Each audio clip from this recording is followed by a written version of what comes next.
بسم اللہ الرحمن الرحیم۔ دوستو، آج کی اس ویڈیو میں ہم بات کرنے والے ہیں 5 ایسی غلطیوں کے بارے میں جس کی وجہ سے ہماری کوئی بھی دعا اللہ کی بارگاہ میں قبول نہیں ہوتی۔ اللہ کے رسول حضور پاک صلی اللہ علیہ وسلم نے ارشاد فرمایا کہ ان 5 غلطیوں کی وجہ سے انسان کی دعا قبول نہیں ہوتی۔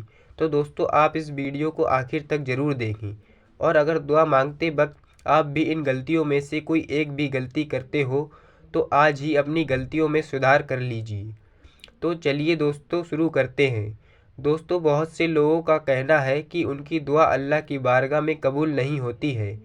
ایسے لوگوں کی دعا اس لیے قبول نہیں ہوتی ہے کیونکہ ایسے لوگ دعا مانگتے وقت کچھ ایسی غلطیاں کر دیتے ہیں جن کی وجہ سے ان کی دعا اللہ کی بارگاہ میں رد ہو جاتی ہے، اور اگر قبول ہوتی بھی ہے تو ایسے لوگوں کو اس دعا کا کوئی خاص فائدہ نہیں ہوتا ہے، یعنی کہ ان کا کوئی زیادہ فائدہ نہیں ملتا ہے۔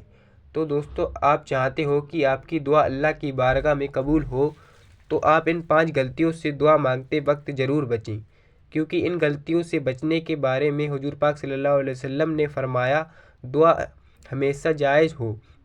دوستو، دعا مانگتے وقت آپ اس بات کا ضرور خیال رکھیں کہ اللہ سے جو بھی دعا کی جائے وہ ہمیشہ جائز ہو۔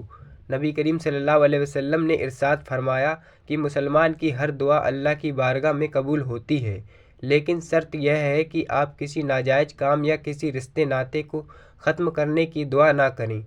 نمبر 2، دعا میں یقین کا ہونا بہت ضروری ہے۔ روایت یہ ہے کہ نبی کریم صلی اللہ علیہ وسلم نے ارشاد فرمایا کہ جب تم میں سے کوئی شخص دعا مانگے تو دعا کے اندر ایسا نہ کہے کہ یا اللہ تو چاہے تو میری مغفرت کر دے، بلکہ دعا مانگنے میں سے اسے یقین بھی ہو اور دعا کے اندر رغبت بھی ہو۔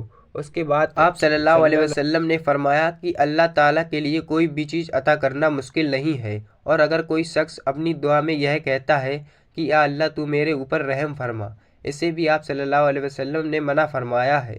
تو دوستو، یاد رکھیں، دعا میں یقین کا ہونا بہت ضروری ہے، یعنی دعا ہمیشہ پورے یقین کے ساتھ ہی کی جائے۔ نمبر 3، دعا میں جلد بازی نہ کریں۔ تو دوستو، دعا مانگنے میں جو ہم تیسری غلطی کرتے ہیں تو وہ ہے کہ ہم دعا میں جلد بازی کرتے ہیں۔ اس سے بھی ہمارے نبی حضور پاک صلی اللہ علیہ وسلم نے فرمایا، اس لیے آپ کبھی بھی دعا مانگنے میں جلد بازی بالکل بھی نہ کریں، یعنی کہ دعا کی قبولیت بھی جلدی نہ کریں۔ نبی کریم صلی اللہ علیہ وسلم نے فرمایا کہ جو انسان جلد بازی کرتا ہے اس کی دعا اللہ کی بارگاہ میں قبول نہیں ہوتی ہے۔ نمبر 4، دعا میں گمان بھی اچھا ہو۔ دوستوں، دعا کے وقت ہم ایک غلطی یہ بھی کرتے ہیں کہ دعا مانگتے وقت ہمارا گمان بھی اچھا نہیں ہوتا ہے، اس وجہ سے بھی ہماری دعا قبول نہیں ہوتی ہے۔ دعا تو مانگ لیتے ہیں لیکن ہمارے ذہن میں کچھ اور ہی چلتا ہوتا ہے۔